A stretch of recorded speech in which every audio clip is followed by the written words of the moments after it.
ইমান গৰমত ঘৰৰ দুৱাৰমুখ সোমাওঁতে দুৱাৰখন বন্ধ হৈ আছিল।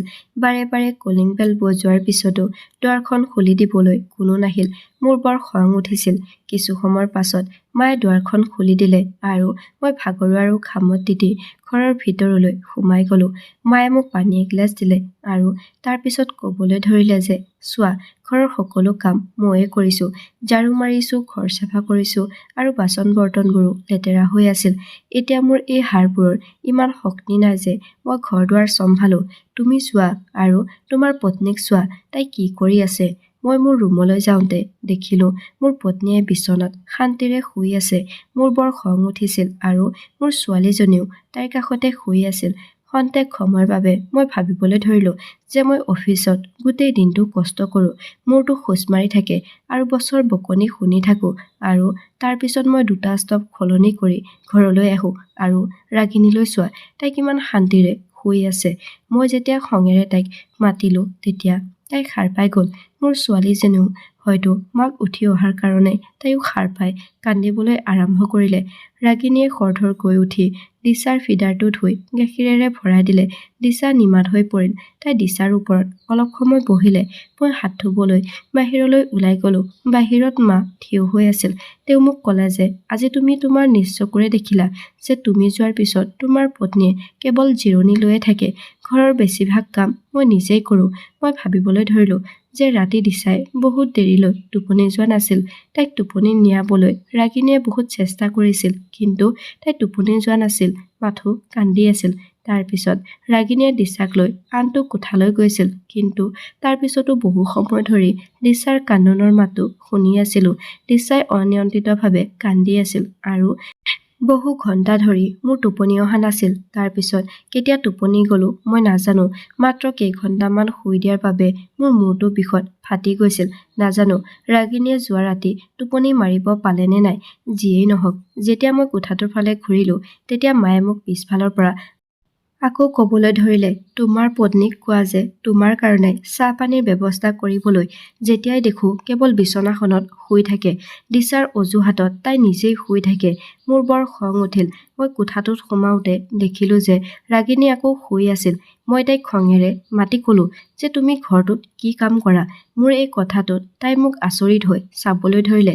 তাৰ পিছত তাই কান্দিবলৈ ধৰিলে আৰু ক'লে যে মোৰ মূৰৰ বহুত বিষ হৈছে। মই খঙেৰে তাইৰ ফালে চাই কোঠাটোৰ পৰা ওলাই আহিলোঁ। মই মাৰ কোঠালৈ গ'লোঁ। আজি মোৰ ডাঙৰ ভণ্টিও আহিছিল। মোক দেখি তাই হুলস্থুল কৰিবলৈ ধৰিলে। তাই ক'বলৈ ধৰিলে যে তুমি মাক একেবাৰে গুৰুত্ব নিদিয়া, কেৱল নিজৰ পত্নীকহে গুৰুত্ব দিয়া। মই যেতিয়াই আহিছোঁ মই কেৱল তোমাৰ পত্নীক জিৰণি লৈ থকাই দেখিছোঁ। তাই ঘৰত কি কাম কৰে। মই মনে মনে বহি থাকিলোঁ। অলপ সময় বহাৰ পিছত মই পাকঘৰলৈ গ'লোঁ। পাকঘৰলৈ যাওঁতে মোৰ পত্নী তাত উপস্থিত আছিল। মোৰ মাৰ যকৃতৰ সমস্যা আছিল, গতিকে মোৰ পত্নীয়ে মাৰ বাবে মছলাবিহীন আহাৰ ৰান্ধিছিল। আনহাতে মই টেঙা মছলাহীন আহাৰ খাই ভাল পাইছিলোঁ, গতিকে তাই মোৰ আৰু মাৰ বাবে পৃথকে পৃথকে আহাৰ ৰান্ধিছিল। কেতিয়াবা যদি তাই বহুত ব্যস্ত হৈ থাকে তেতিয়া মায়ে নিজৰ বাবে আহাৰ ৰান্ধিছিল। ডিছাৰ আকৌ ৰাতি পেটৰ বিষ হৈছিল। তাই বহুত কান্দিবলৈ ধৰিলে। যেতিয়া মই গভীৰ টোপনিত আছিলোঁ তাইৰ কান্দোনৰ শব্দ শুনি সাৰ পালোঁ। মই খঙেৰে মোৰ পত্নীৰ ফালে চাই ক'লোঁ, তুমি গোটেই দিনটো তোমাৰ টোপনি পূৰ কৰিলা, এতিয়া মোৰ টোপনিত কিয় বাধা কৰি আছা। তাইক লোৱা আৰু আনটো কোঠালৈ যোৱা। তাই মনে মনে উঠি আনটো কোঠালৈ গ'ল। ময়ো শান্তিৰে শুই গ'লোঁ। পিছদিনা মই অফিচলৈ গ'লোঁ। গোটেই দিনটো তাত বহুত টেনচনত আছিলোঁ, কাৰণ মোৰ টোপনি শেষ হোৱা নাছিল। নিজৰ বাবে চাহ একাপ অৰ্ডাৰ দিলোঁ আৰু চাহ খাবলৈ ধৰিলোঁ। বছেও আজি বহুত বেছি কাম কৰিব দিছিল। চাহৰ লগতে এটা পেইনকিলাৰো খালোঁ। ৰাতিপুৱা ঘৰৰ পৰা ওলাই আহোঁতে ৰাগিনীয়ে মোক দুপৰীয়াৰ আহাৰ দিছিল। চাহ খোৱাৰ 1 ঘণ্টাৰ পিছত দুপৰীয়াৰ আহাৰ খাই তাৰ পিছত বাকী থকা অফিচৰ কামবোৰ কৰিবলৈ ধৰিলোঁ। আগতে 3 বজাত অফিচৰ পৰা ওলাই আহিছিলোঁ, কিন্তু আজি মই অসুস্থ হৈ পৰাৰ বাবে মোৰ কাম এতিয়াও সম্পূৰ্ণ হোৱা নাছিল। মই বৰ খিংখিঙীয়া হৈ পৰিছিলোঁ। গোটেই ৰাতি ডিছাই মোক টোপনি মাৰিব দিয়া নাছিল। তাৰ উপৰিও ভণ্টিৰ সন্তান দুটাও আহিছিল। 4 বজাৰ ভিতৰত মোৰ কাম শেষ হৈ গ'ল আৰু সেই সময়লৈকে মোৰ বাছখন গুচি গ'ল। মই দ্বিতীয়খন বাছৰ বাবে বহু সময় অপেক্ষা কৰি থাকিলোঁ। ইয়াৰ পিছত মোৰ বাছ আহিল আৰু মই বাছত বহিলোঁ। বৰ গৰম আছিল। ঘৰলৈ আহোঁতে ৰাগিনী ৰুমত উপস্থিত আছিল আৰু দিশাক খুৱাই আছিল। মই তাইক খঙেৰে চাই ক'লো, তুমি এতিয়া সাৰ পাইছা? তাই ক'লে, নহয়, দিশাৰ গাটো বৰ বেয়া আছিল। মই মাত্ৰ তাইক ঔষধ দি শুৱাই দিছোঁ। তাইৰ পেটত বহুত বিষ হৈছিল। এইখিনি কৈ তাই উঠি মোৰ বাবে পানী আনি দিলে। মই তাইক চাহ বনাবলৈ ক'লো। তাই চাহ বনাবলৈ পাকঘৰলৈ যাওঁতে মায়ে মোৰ কোঠালৈ আহিল। মাক যেতিয়া মই তেওঁৰ সুস্থতাৰ কথা সুধিলোঁ, তেতিয়া তেওঁ ক'লে, ৰমন, তোমাৰ পত্নীয়ে এতিয়া টোপনিৰ পৰা সাৰ পাইছে। তাই একো কাম নকৰে। মোৰ বৰ খং উঠিল। মই উঠিলোঁ আৰু পাকঘৰত ৰাগিনীক চিঞৰিবলৈ ধৰিলোঁ। মই তাইক ক'লো, ইয়াৰ পৰা গুচি যোৱা। নিজৰ মা-দেউতাৰ ঘৰতে থাকিবা। ইয়াত থাকি তুমি কি কামনো কৰি আছা? তাই বিমূৰত পৰি মোৰ ফালে চালে আৰু চিন্তিত হৈ পৰিল। তাই ক'লে, ৰমন, কি হৈছে তোমাৰ? তুমি মোৰ ওপৰত কিয় চিঞৰি আছা? য'ত নেকি মই তাইৰ ফালে চাই আছিলোঁ। মই তাইক ক'লো, এজন পুৰুষে কিয় বিয়া কৰায়? যাতে তেওঁৰ পত্নীয়ে ঘৰখনৰ লগতে সন্তানৰ যত্ন লয় আৰু মোৰ মা এই অৱস্থাত ঘৰৰ কাম কৰি থকাটো ভাল দেখায় নেকি? তুমি আচলতে গুৰুত্বই নিদিয়া যে মোৰ মাৰ অৱস্থা ভাল হওক। সেই সময়ত ৰাগিনীয়ে মোৰ ফালে চিন্তাৰে চাই আছিল। তাই ক'লে যে, নহয় ৰমন, ঘৰৰ সকলো কাম মই নিজেই কৰোঁ আৰু এতিয়াও সকলো কাম শেষ কৰি মই মোৰ কোঠালৈ গৈ জিৰণি লৈছিলোঁ। দিশাই গোটেই ৰাতি মোক শুব দিয়া নাছিল। মই ক'লো যে, মই কালি নিজ চকুৰে দেখিছিলোঁ যে তুমি ঘৰত কি কাম কৰা। আজিও মই অহাৰ সময়ত তুমি শুই আছিলা। এই কথা শুনি ৰাগিনী মৌন হৈ থাকিল। মোৰ বৰ খং উঠিছিল। খঙেৰে তাইক ক'লো, ইয়াৰ পৰা গুচি যোৱা আৰু মা-দেউতাৰ ঘৰত যিমান পাৰা আৰাম কৰিবা। তাই নিমাত হৈ গ'ল আৰু ককায়েকক ফোন কৰি মাতিলে। কিছু সময়ৰ ভিতৰতে ককায়েকে তাইক নিবলৈ আহিল। তাই নিজৰ আৰু দিশাৰ কাপোৰ-কানি বেগত ভৰাই আছিল। দিশাৰ প্ৰয়োজনীয় বস্তুবোৰ ভৰাই লোৱা দেখি মোৰ আৰু বেছি খং উঠিল। মই তাইৰ বেগৰ পৰা সেইবোৰ বস্তু উলিয়াই তাইক গালি পাৰি ক'লো, যদি তুমি যাব বিচাৰিছা তেন্তে যোৱা, কিন্তু মই তোমাৰ লগত দিশাক পঠিয়াব নোৱাৰো। তাই কান্দি কান্দি কৈ আছিল যে মোৰ অবিহনে দিশাই থাকিব নোৱাৰিব। তুমি তাইক কেনেকৈ চম্ভালিবা? মই তাইক ক'লো যে তুমি ঘৰত মাত্ৰ এটা কামহে কৰা, সেইটো হৈছে তুমি দিশাৰ যত্ন লোৱা আৰু মায়ে ঘৰৰ বাকী সকলো কাম কৰে, গতিকে তেওঁ দিশাৰো যত্ন ল'ব পাৰিব। মই অফিচৰ পৰা অহাৰ পিছত নিজেই দিশাৰ যত্ন ল'ম, গতিকে সেইটো লৈ তুমি চিন্তা কৰাৰ একো প্ৰয়োজন নাই। ৰাগিনীৰ ককায়েকে বাহিৰত গাড়ীত বহি হৰ্ণ বজাই আছিল। বাৰে বাৰে হৰ্ণ বজোৱাৰ পিছত ৰাগিনীয়ে তাইৰ লাগেজবোৰ তুলি লৈ গুচি গ'ল। তাই দিশাক তুলিবলৈ আৰম্ভ কৰাৰ লগে লগে মই দিশাক তাইৰ হাতৰ পৰা কাঢ়ি ল'লো আৰু তাইক বাহিৰলৈ ঠেলি দিলোঁ। তাই পৰিবলৈ ওলাইছিল। তাই গৈ কান্দি কান্দি ককায়েকৰ গাড়ীত বহিল। ককায়েকে গাড়ীৰ পৰা নামিল। হয়তো সি মোৰ পৰা নিজৰ ভাগিনীয়েকক লৈ যাব বিচাৰিছিল। সি মোৰ ফালে আহিবলৈ লওঁতেই ৰাগিনীয়ে তাক মানা কৰি ক'লে যে, নাই দাদা, তুমি নাযাবা। ৰাগিনীৰ কথা শুনি সি মনে মনে গাড়ীত বহিল আৰু ভনীয়েকৰ লগত ঘৰলৈ গুচি গ'ল। ৰুমত সোমাওঁতে দিশাই কান্দি আছিল। মই তাইৰ ফিডাৰটো বিচাৰি আগলৈ পিছলৈ চালোঁ, কিন্তু ক'তো বিচাৰি নাপালোঁ। পাকঘৰলৈ যাওঁতে দেখিলোঁ যে ফিডাৰটো তেনেকৈ লেতেৰা হৈ চিংকত পৰি আছিল। মই তাইক মজিয়াত বহিবলৈ দিলোঁ আৰু ফিডাৰটো ধুই ফ্ৰিজৰ পৰা গাখীৰ উলিয়াই গৰম কৰিলোঁ আৰু ফিডাৰত ভৰাই তাইক খাবলৈ দিলোঁ। বহুত সময় হৈ গ'ল। এতিয়া খোৱা-বোৱা কথাৰো চিন্তা কৰিব লাগিব। মই মাৰ কোঠালৈ গৈ মাক সুধিলোঁ, কি ৰান্ধিবা? মায়ে ক'লে, তোমাৰ ঘৈণীয়ে একো ৰন্ধা নাই নেকি? মই ক'লো, নাই মা, তাই গুচি গ'ল। মই তাইক ঘৰৰ পৰা উলিয়াই দিলোঁ। মায়ে মোৰ ফালে চাই ক'লে, ৰমন, আজি মোৰ গাটো বৰ অসুস্থ। ভণ্টিৰ ফালে চাওঁতে তাই মূৰটো ঢাকি বিচনাত পৰি আছিল। মই তাইক কিবা এটা কোৱাটো উচিত বুলি নাভাবিলোঁ। মই ভাবিলোঁ যে মোৰ ভণ্টিয়ে শহুৰৰ ঘৰত সকলো কাম কৰে, ল'ৰা-ছোৱালীৰো যত্ন লয় আৰু তাইৰ ঘৰটো সুকীয়া। তাই ইয়ালৈ আহিলে তাই অলপ জিৰণি ল'ব বিচাৰে, গতিকে মই নিজেই পাকঘৰলৈ আহি দেখিলোঁ যে চব্জি বনোৱা হৈ আছিল। তাৰমানে ৰাগিনীয়ে চব্জি বনাই থৈছিল। পাকঘৰত যি অলপ বাচন-বৰ্তন পৰি আছিল, মই ভাবিলোঁ মায়ে কেনেকৈ ধুব, গতিকে মই নিজে ধুবলৈ ধৰিলোঁ। তেনেতে দিশাৰ কান্দোন শুনিলোঁ। মই দৌৰি আহি দেখিলোঁ যে তাই গাখীৰ খাই ফিডাৰটো শেষ কৰি পেলাইছিল। তাই বহুত কান্দি আছিল। মই তাইৰ ওচৰলৈ গৈ তাইক তুলি ল'লোঁ। তুলি লোৱাৰ লগে লগে হাতত তিতা যেন লাগিল। দেখিলোঁ যে দিশাই মলমূত্ৰ কৰি পেলাইছিল। মই খৰধৰকৈ তাইৰ পেম্পাৰ্ছটো সলনি কৰি চাফা কৰাৰ পিছত তাইৰ কাপোৰো সলাই দিলোঁ। এইবোৰ কাম কৰোঁতে মোৰ বহুত ঘিণ লাগিছিল। বমি হ'বলৈ ওলাইছিল। কাপোৰ সলনি কৰাৰ পিছত তাইক দোলনাত শুৱাই দিলোঁ আৰু তাই আৰামত শুই পৰিল। হয়তো তাইৰ পেম্পাৰ লেতেৰা হোৱাৰ বাবেই কান্দি আছিল। বেডশ্বীটখনলৈ চাওঁতে সেইখনো লেতেৰা হৈ আছিল। মই আলমাৰীৰ পৰা ধুই থোৱা বিছনা চাদৰ এখন উলিয়াই বিছনাত পাৰি দিলোঁ। তাৰ পাছত ৱাছৰুমলৈ গৈ দিশাৰ কাপোৰ আৰু বিছনা চাদৰখন ধুবলৈ ধৰিলোঁ। তেতিয়া আকৌ মই দিশাৰ কান্দোনৰ শব্দ শুনিলোঁ। মই দৌৰি কোঠাটোলৈ আহিলোঁ, কাৰণ দিশা এতিয়াও বিছনাৰ পৰা নামিব বা দোলনাৰ পৰা নামিব জনা নাছিল। মই তাইক লৈ মাৰ ওচৰলৈ গ'লোঁ। মই ক'লোঁ, মা, দিশাক অলপ সময় চোৱাচোন।